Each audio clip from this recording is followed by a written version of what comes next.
Olá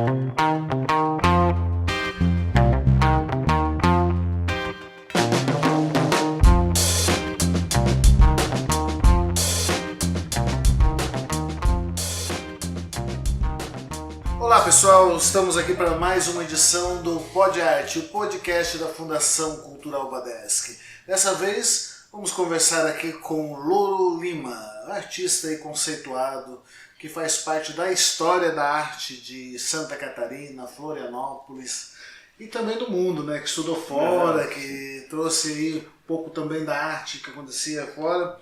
Acho que a gente pode começar ouvindo o seu currículo aqui com a Vitória, para a gente saber um pouquinho mais sobre ti antes, e depois ouvir um pouquinho sobre a tua história, sobre a tua trajetória. Vitória, tudo bem? Olá pessoal, é um privilégio ter o Loro aqui com a gente, fazendo essa exposição muito incrível, né, no Jardim, nosso espaço expositivo do Jardim. Vou ler aqui o seu currículo então. Loro Lima, conhecido artisticamente como Loro da Ilha, é natural de Florianópolis e uma das figuras mais influentes da arte catarinense, com uma trajetória marcada pela experimentação e pela multiplicidade de linguagens. Estudou pintura, gravura e escultura em Nova York, nas décadas de 70 e 80, além de litografura no Museu de Arte de Santa Catarina em 82. Seu trabalho já foi exposto em diversos países, incluindo Brasil, Estados Unidos, França e Argentina. Entre os reconhecimentos que consolidam sua carreira, destaque-se, segundo o Salão Jovem Arte Sul América, no MASC, em 1902, e o 9º Salão Nacional das Artes Plásticas Sul, no MARGS, em Porto Alegre, em 86, e a exposição em Nova York, em 91. Com uma produção artística singular, Loro transita entre diferentes formas de expressão, criando objetos autobiográficos que misturam palavras, materiais e sua perspecção única do mundo. Sua obra reflete um olhar sensível e questionador, explorando memórias, identidade e novas possibilidades dentro da arte contemporânea. Ah, isso aí, Loro, que legal. Hoje a gente estava falando um pouco do Loro menino, Loro criança na ilha. Como é que você começou? Como é que tu se viu artista, Loro? Eu acho que eu nasci perdido mesmo, né? Porque uma época a gente passou um período no Naufragados, eu era bem criança ainda, e fiquei sobre uma pedra observando o sol nascer, aquelas coisas, e acho que eu entrei em transe, ou a transe entrou em mim, né? Então eu comecei a me imaginar dentro d'água, né, e sair assim, e consegui me integrar entre a água e eu, né? Foi uma coisa bem estranha, eu digo, olha, fiquei com um pouco de medo naquela época, porque era muito jovem. Mas depois eu comecei a perceber as tramas em todos os aspectos, né? A que ponto a escola introduz a geometria inconscientemente, né? Ou obrigatoriamente, né? E a gente vai se aformatando dentro da arte métrica, da geometria. Eu me lembro que eu tinha um professor, o Franklin Cascais, no ginásio. Ele era meio estranho, assim, meio formal, era uma pessoa estranha e muito mito com a Europa das bruxas, esses negócios todos. A gente, guri, não percebia muito e não queria perceber, né? Porque tinha bruxa em tudo quanto é lado nessa ilha. Então a gente acha que a gente sempre se influencia de uma forma ou de outra. Mas ele pressionava muito a questão essas faixas decorativas, né? E era cansativo aquilo, né? E era um estudo de caligrafia de forma inconsciente, né? Então esse período era azedo, mas foi aonde eu cheguei depois de velho, né? Eu tô fechando na escrita mesmo, né? O que é aí. Dá para imaginar o cipó como linha, dá para imaginar todo o contorno, toda a linha criada, né? É um era cipó, o cipó era, né? Isso é. E o meu caminho vai bem claro dentro disso, né? Aí vou matando a questão das escalas, né? Musical, cromática, a escrita, toda a escala que determina esse produto da geometria, né? Essa soma, esse processo começa a me incomodar muito e começa a ver o mundo já fora do humano, né? Ou humano só geometricamente. Né? Só tinha geometria, que incomoda muito, porque o animal deve se matar quando ele dá toda a proporção para tu te mover e absorver as coisas de forma para o animal. Aí tu passas a ver a coisa de forma escalométrica mesmo, né? Os quadrados, os triângulos, os retângulos, né? A escala da sombra, a escala da luz, né? E todo esse universo que a gente romantiza, né? Aí se alimentaram, é interessante ver Roma ao contrário da amor, né?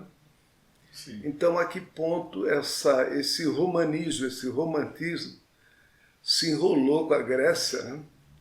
E a que ponto a Índia entrou na China, né? Então, é um atrapalhamento mesmo, né? Aí, a fé, por exemplo, a fé para mim hoje em dia é só dúvida. Se é uma faca, se ela espeta, não é dúvida, ela é, né? Mas é um afetamento muito comprometedor, né? A pessoa sofre muito entre o seu processo animal e o seu processo industrial, ou o processo de confeccionar. O dragão é muito interessante porque ele é uma síntese de tudo isso, desde a caatinga, a forma e o desapego, em todos os aspectos. Né? E o que eu notei, a minha grande experimentação foi quando as pessoas chegavam e se percebiam no dragão, elas automaticamente começavam a se incomodar e a querer negar o bicho que eles são, né? O que nós somos. Né? E então o espelho, os índios falam claro, né? Que o medo de que o cara perde a alma quando cai no espelho, né? O Cirque du Soleil apresentou uma peça Crystal e fala claro do plasma, né? É curioso também porque toda a movimentação de arte que houve, ela foi cair no plasma mesmo, né? E esse plasma no Cirque du Soleil é uma plataforma de vidro, né? Que ela vai se estourando e os desenhos tipo linha, eles conseguem fazer todo o movimento por cima e por baixo do plasma, né? Que é como se fosse um vitral, né? Então, isso me arrepiou. Eu digo assim, puxa, será que eu estava doido, solitário, né? E já tinha percebido isso e o pessoal agora está tocando. Talvez o meu olhar esteja voltado para aquilo que eu quero ver, né?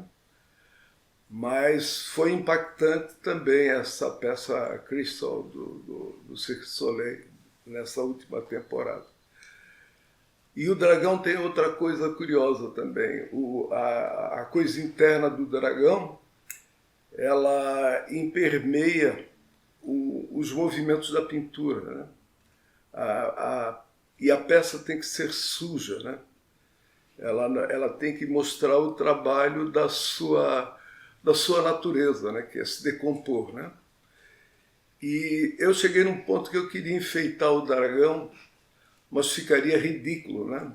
Não sei se ele viraria não ridículo de que a baiana seja ridícula. Ela é espetacular, porque a Carmen Miranda, que o diga, fez um sucesso danado, está aí, né? Até fiz um trabalho em relação a isso, que estou trabalhando ainda, né? Que é... Eu pego o nome da Carmen Miranda e falo mirando-lhe, mirando, né?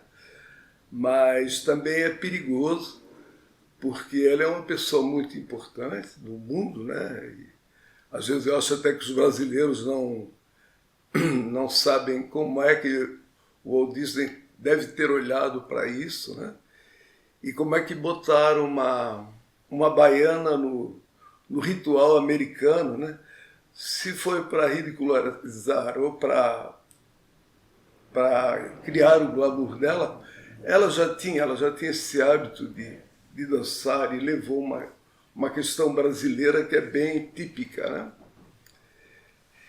Então, esse rolo todo da construção da linha, da construção da observação da geometria, a questão religiosa, né, que eu já falei do romanismo, do romantismo, do judaísmo, né, a fuga entre o grego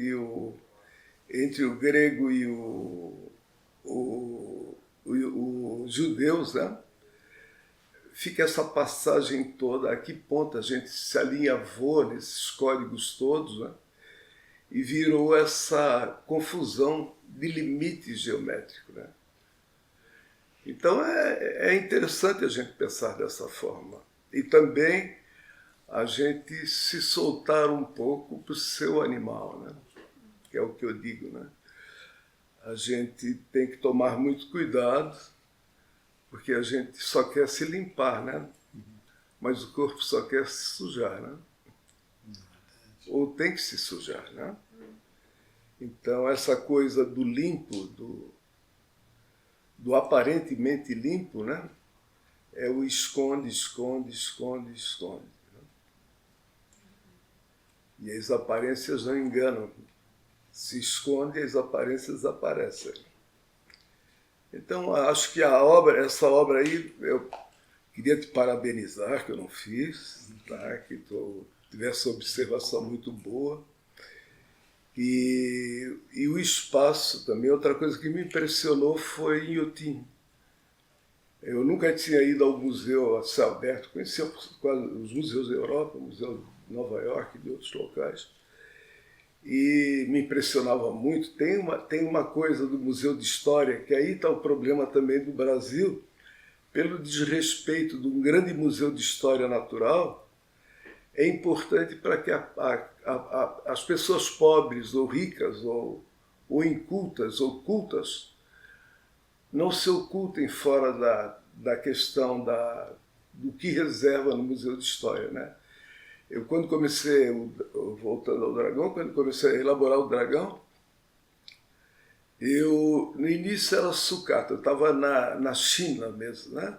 Porque a gente tinha feito uma decoração de carnaval aqui no Douro, e a gente começou a trabalhar, então aparecia boi de mamão, aparecia boi bumbá, aparecia...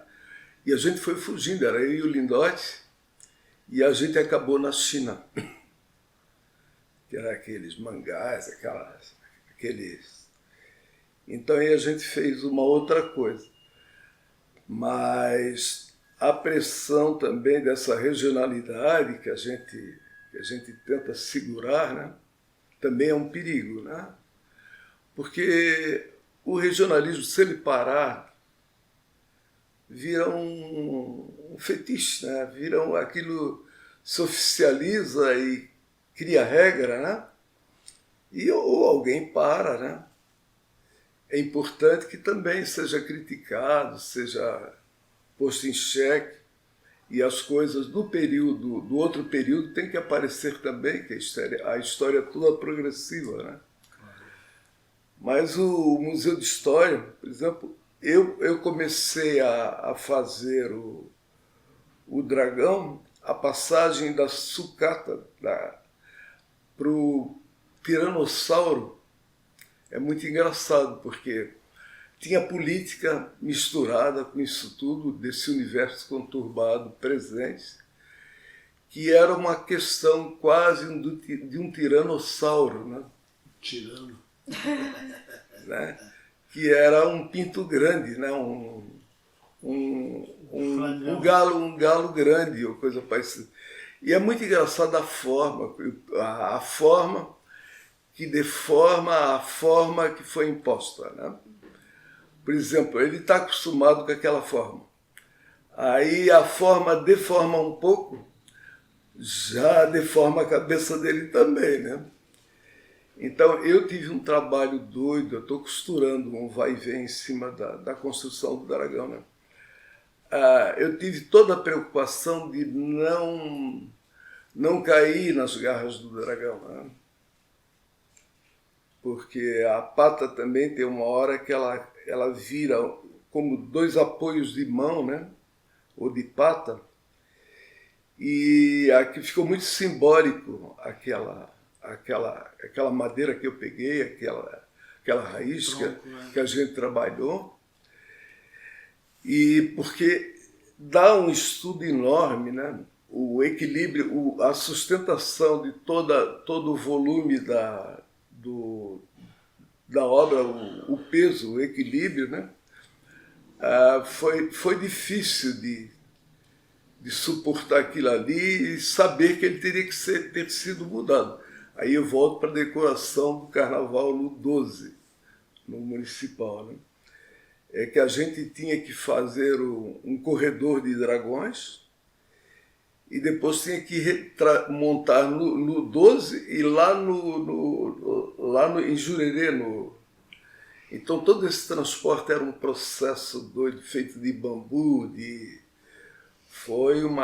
tudo isso é experimentação da vida, né? Também queria falar do Janga, que o Janga era uma criatura muito, muito objetiva no grupo de arte desse período, né? Porque ele instigava, né? E a gente instigava também, por exemplo, falava das pombas do Janga, né? Que eram as pombas do divino, né? Ele ficava meio enfesado comigo, né? Mas fazia parte da nossa briga, da tentativa de impor uma forma, né? Esse trabalho todo é uma síntese de todo o nó, né? Então, esse enrosco que aparece no trabalho, o desenho livre, é toda uma simbologia da geometria e do dragão enrolado, que sou eu e que somos nós, né? E que tentamos mostrar todo o nosso corpo exposto, né? Por fora e por dentro, e com todo nojo e com todo o prazer de ter corpo, né? É legal te ouvir porque a gente começa a olhar para o dragão, né? Para quem está ouvindo e não está vendo, o dragão está instalado no nosso jardim. Tu falou sobre o Inhotim, esse pensamento de usar esse espaço externo, mas a tua fala toda ela vai sempre se revertendo essa questão da linha e como você amarrou todos aqueles materiais, o cipó. Parece que a gente vai ouvindo você e vai olhando para o dragão e vai encontrando as suas falas dentro dele, né? Para quem está ouvindo depois da exposição, vai estar no site, a imagem vai poder ver, vai ter vídeo, mas como foi o primeiro passo, dragão? Foi o tronco, né? O primeiro passo foi o tronco. Eu estava catando material no jardim, que eram instalações, eram objetos que tinha, e tinha esse toco ali no meio, né? Que tinha uma base que me questionava, né? Tem horas que parece que tu vive num mundo de pegadinhas, né? Tu cai na armadilha, como diz o outro. Armadilha. É porque o Mané troca o L pelo R, né? Então, armadilha ou armadilha faz o mesmo sentido. Uma armadilha é uma prisão e a alma de ilha também é prisioneira, né? A alma da ilha. Se tu tá na ilha, tu tá prisioneiro, tá dentro da tua teia, né?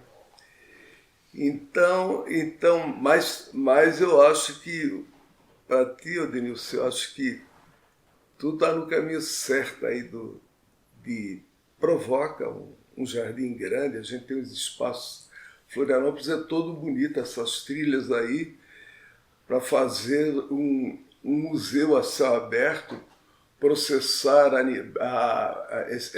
pegar a turma de biologia e estruturar coisas, ensinando, passeando, porque a anatomia dos primitivos são muito...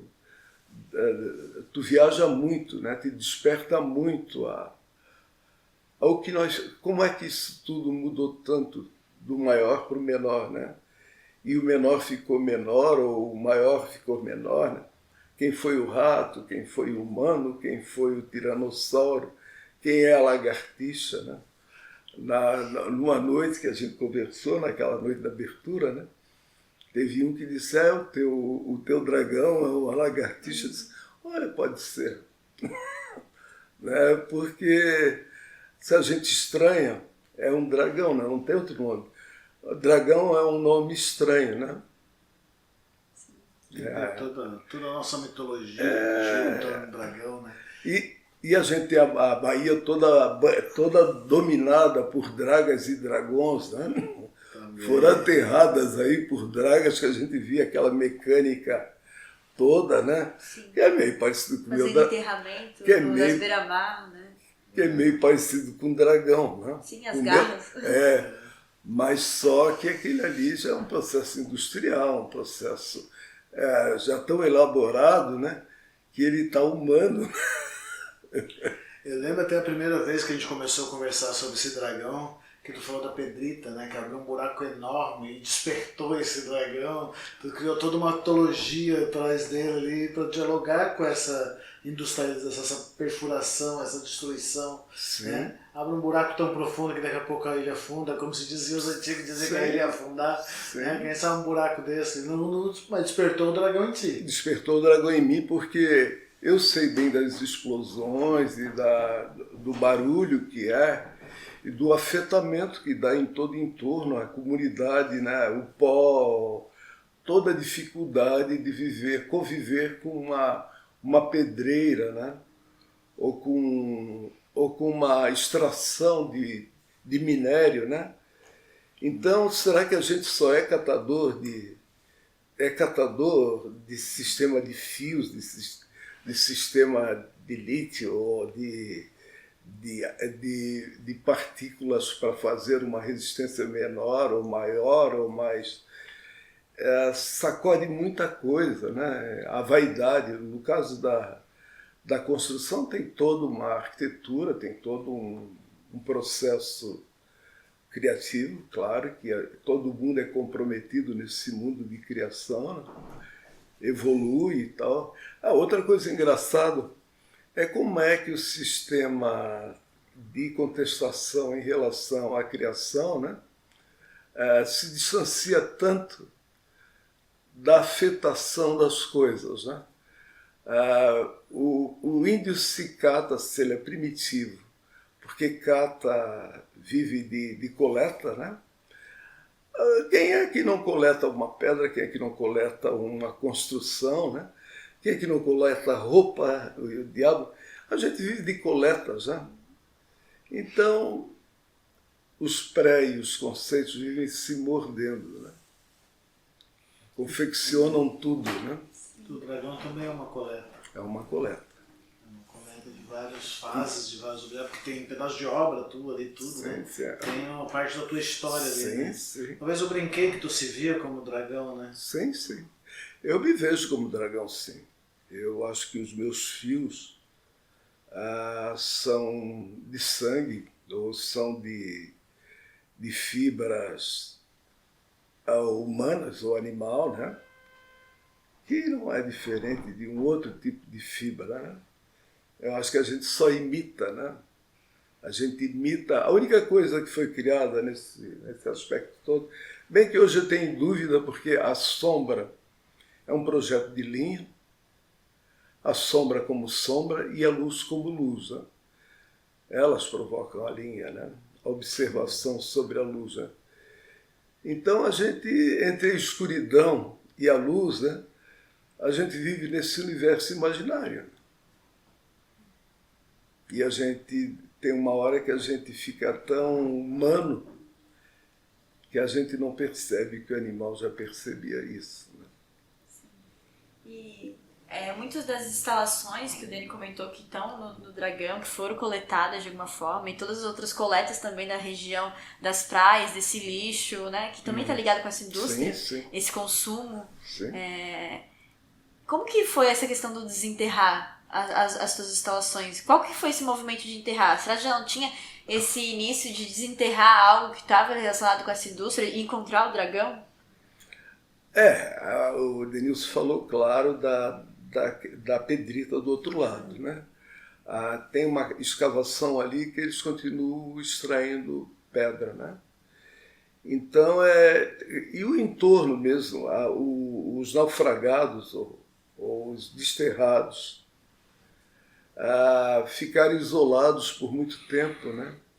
Ali, meu último trabalho mesmo de pintura, eu estou em cima da relação do animal na beira do Rio Tavares, que hoje é um riacho todo, onde nasce a nascente do Rio Tavares, é exatamente naquele córrego ali da Pedrita, ali atrás, que vem do maciço da costeira, e tinha um projeto de navegação para entrar ali pelo Rio Tavares e sair lá na lagoa. Não sei o que deu, mas tinha um projeto, acho que era do Gamadés. Então tudo, a ilha e o pessoal daquela região ficou isolado por muito tempo, assim. E cresceram em cima com explosões, como se fosse uma guerra mesmo, né?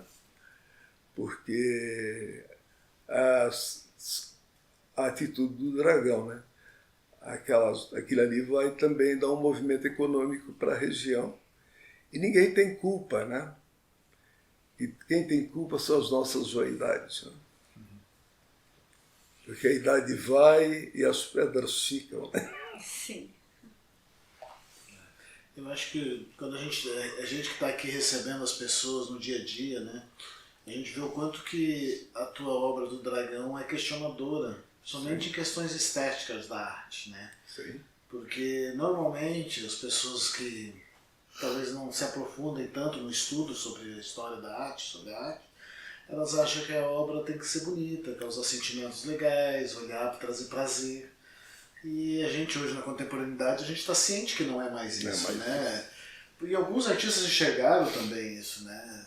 O próprio Goya com a Devoração de Netuno lá, né? Netuno não, de Saturno, né? E o quanto aquela obra é tenebrosa, é gritante, né? Que até hoje incomoda. Tinha pessoas ali falando que aquela obra tinha que ser tirada dos livros de história porque ela era muito grotesca. Aquele animal violento, primitivo, Sim, né? engolindo um homem, né? E tem a situação do cálculo de π na imposição grega, né? Que impõe essa tabela geométrica, né? Que para dar harmonia na linha, para limpeza da ordem, para a aparência ficar bem só a aparência, né? Porque os vasos sanitários continuavam, as fezes continuavam, o cheiro da contaminação dos rios era muito grande, né? Então a história sempre usou pano limpo, tudo muito belo, né? Então o romantismo tem uma hora que me incomoda porque é muito romântico, né? Não, que eu também sou produto desse lixo, né? Eu sou o outro lado do lixo. Eu estou tentando falar do lixo como beleza, né? Nem como beleza, mas como uma coisa para delatar. Eu estou me delatando, né? Estou dizendo, eu sou assim, né? E nós somos assim. Me dói, claro que me dói, né? Porque eu não só consigo ver a casca do pinhão, né? Mas não consigo ver o pinhão como o que vai germinar mesmo, né? A questão da semente, né? Semente, né? Semente. Então, daí que eu estava falando do dragão ali, dessa questão estética, e você falando aí da questão do lixo, né? Eu lembro que a primeira vez que tu me mostrou eu achava que ela era muito crítica também à nossa ilha, às coisas que estão acontecendo.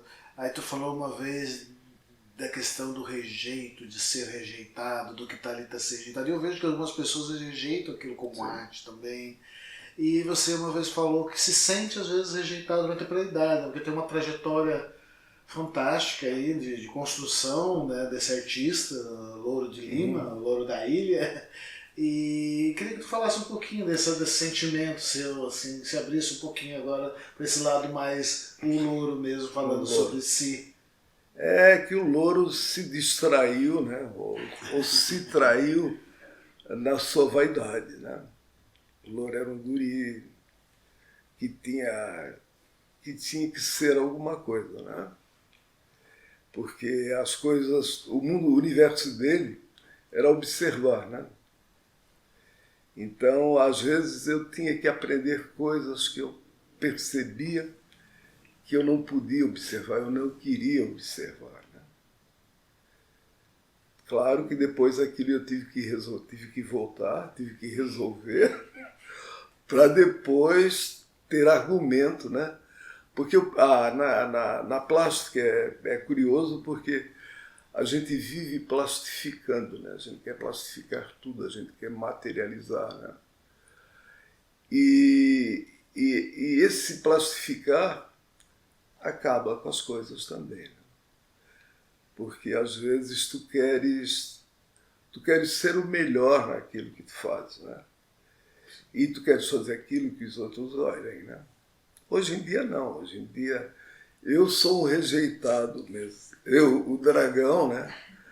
Ele me disse, olha, ô meu irmão, tenha calma.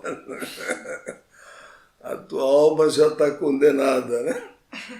Então, é esquecido que o tempo, o processo da linha de cada um, é uma costura muito longa, né?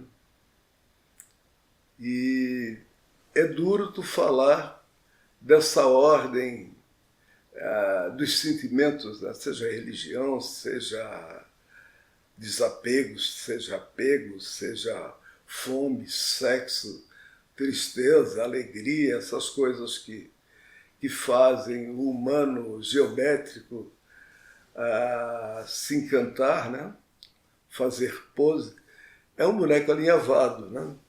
Eu sou um boneco alinhavado. Eu sou o dragão de linha de metais, né? E de fios e o diabo, que são rejeitos, né? Que já foram tão úteis, né?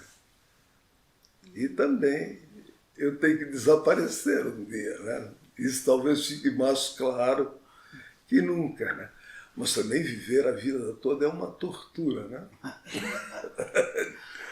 Mas como a gente vive essa vida também, né? Eu acho que tu tem uma trajetória muito rica. A gente sabe que a finitude ela existe, todos nós vamos, né? Não tem como não ir. Mas eu acho que quando tu apareceu aqui, tu falou dessa obra, eu falei, não, a gente precisa mostrar isso, porque eu acho que a gente vai trazer uns diálogos e trazer o nome do louro aí para que as gerações que não conhecem possam conhecer, ouvir. Eu acho que a gente cumpriu um pouco esse papel. Cumpriu, eu tenho que agradecer muito, porque tu compraste a minha ideia, né? Sim. E ao mesmo tempo deves ter tido problemas com a compra da minha ideia, né? Porque é complicado, mas faz parte do mundo desumano, né? Ou do mundo humano, né? Ou do animal humano, né? Eu acho muito legal a gente falar um pouco disso, né? Porque tá ali o vídeo, né? Falando um pouco do ritual de retirada do dragão. Sim, porque era a maior dificuldade que existia em trazer a obra, era a logística disso, né? Como tirar do fundo o teu quintal, que ele estava fixo lá, né? Por uma raiz, ele estava enraizado lá no teu terreno, que é um jardim, que ele é todo construído por ti também, né? Não deixa de ser uma grande instalação sua. Sim. Quem não conhece, vá visitar o louro no seu jardim, vai se encantar, conhecer aquele lugar. E a logística disso, quando chegou perto, que a gente viu que era possível, que foi começando a construir, eu fiquei muito contente de pegar e comprar essa sua ideia mesmo. Né? Que eu via que você, quando a gente cogitou fazer lá, construir outro aqui, mas não, vamos trazer, vamos lá, vamos. Eu vi que o teu olhinho brilhou quando a gente falou. Claro. Trazer. Vamos dar um jeito. É claro que o ritual, né? No final, o ritual é a vida, né? A gente fez um rito, né? De forma assim de forma experimental, né? Em todos os aspectos. Né? Porque a vida só com experimento que ela é feita, né? Então acho que a nossa tu também, serve para ti, serve para mim. Eu fiquei velho e me perdi na mata, né? Mas vocês que são novos aí, estão nessa mata aqui, nessa ilha maravilhosa, que podia ter um acervo aí nesses espaços, enaltecendo mil coisas, né?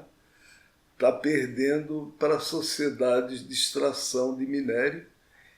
Em Minas, por exemplo, que é bem mais dificultoso do que aqui, né? A região é diferente, né? Totalmente de mineração, né? Então, imagina se a gente preservasse mais um pouco esses contornos aí, com aquilo que eu falei, que era tipo um museu de história. Até para a universidade, e o Denilson tem uma abertura muito boa para a paciência dele, parece a paciência oriental, né? Sim. Porque o cara vai devagar e ele vai trabalhando devagarzinho e vai, né? Também dá para perceber quando ele quer fazer uma coisa, né? Mas acho que vocês estão de parabéns e trabalhar aqui com vocês foi muito legal. E esse troco, né, de um e de outro, essa nossa procissão aí, essa nossa peregrinação do jardim lá de casa, que lá também, eu estou com ideia também de poder montar ali alguma coisa de aquecer esse pensamento. A gente podia, eu acho que vocês têm uma ideia também de aquecer o jardim dos artistas, de focar essas áreas e permitir também, porque a gente socializa. No final tu monta um jardim, tu tá fazendo um jardim, tu tá construindo um espaço legal, né? Então, por que não abrir isso com obras ou fazer um roteiro em cima disso, né? Nós temos coisas assim especiais para isso, para fazer, né? Possibilidades não faltam. Não faltam. Então era bom que a gente se antenasse, essa turma nova aí, deixasse um legado de gentilezas, né? Porque às vezes a gentileza está tão fora da vida, né? Ninguém pensa em deixar nada para ninguém como uma coisa que vá fazer a vida dele ficar melhor, e ainda se acha orgulhoso disso, né? Porque ele trabalha com outra coisa que não pensa socialmente em absolutamente nada, não melhora a vida de ninguém, às vezes até provoca guerrinhas e guerronas, né? Para dar prazer, né? Então a gente tem que se cuidar muito para não cair na alma de ilha.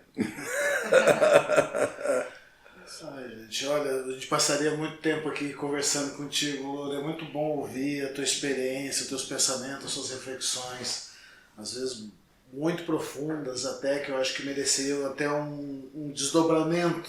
Sim. Mas é um podcast aí que a gente está fazendo para conhecer um pouco mais você. Eu acho que a gente pôde ouvir um pouco da sua história, um pouco da história da obra. Eu quero agradecer muito mesmo você por ter encarado também trazer essa obra, trazer teu trabalho, a tua visão, a equipe da fundação toda, a Vitória, o Caio, a Júlia, o Juliano, todo mundo que trabalhou, a Tami que não está aqui, que fez o texto curatorial, né? O pessoal do desenterro, né? O pessoal do desenterro, que teve o ritual, verdade, todas essas pessoas que se envolveram. Acabamos na desterro, né? Sim. E que a gente possa fazer novas propostas juntos, novos trabalhos aí pra frente, né? Que não é um ponto final, não. A gente chegou num papo quase melancólico de final aqui, mas agora vamos mudar esse ponto final para uma resistência que continue aí. Mas sem morte não existe vida, né? É claro. Tudo o Cronos que o diga, né? Ele foi criado para resolver o problema da morte das três moias, né? Acho que é isso, não foi? O Zeus tinha três cegas, né? Que faziam Tecios Tempo. Tecido Tempo. Aí ele achou que elas estavam muito lerdas, ou alguém, ou o Deus, como o Deus grego, ele não morre, né? Ele só renasce, só muda de nome, ele tem essa possibilidade, né? Então ele se transforma em Cronos, né? Diz que aí o Cronos mata o Zeus, né? E vira Cronos, né? Que é o tempo, ali nasce o tempo, né? Então a gente tem que matar e... Não, também não é assim, né?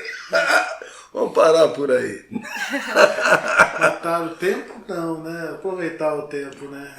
A morte o tempo morto é aquele que passou, né? Que esse não volta mais. Mas aí nós vamos entrar nessa espiral aí, né? Do tempo que é o final, o começo e o fim, né? É isso aí, Lolo. Vamos lá, então. Pessoal que está ouvindo aí, né? Dentro do nosso site tem nosso acervo virtual, vocês vão poder conhecer a obra do Louro lá. Nosso Instagram também tem fotos, tem registros. E ficou aí uma história para a gente ouvir e acompanhar aí a longo prazo, né? Nosso amigo Louro. Obrigado, pessoal. Obrigado, Louro. Obrigado também. Obrigado a vocês aí. Foi uma honra estar com vocês. A gentileza do trabalho de equipe foi muito boa, né? Ah, que bom. E nasceu uma amizade que é o que a vida é, né? Sim. É as amizades que se tem, né? Verdade. Muito obrigado, pessoal. Isso aí.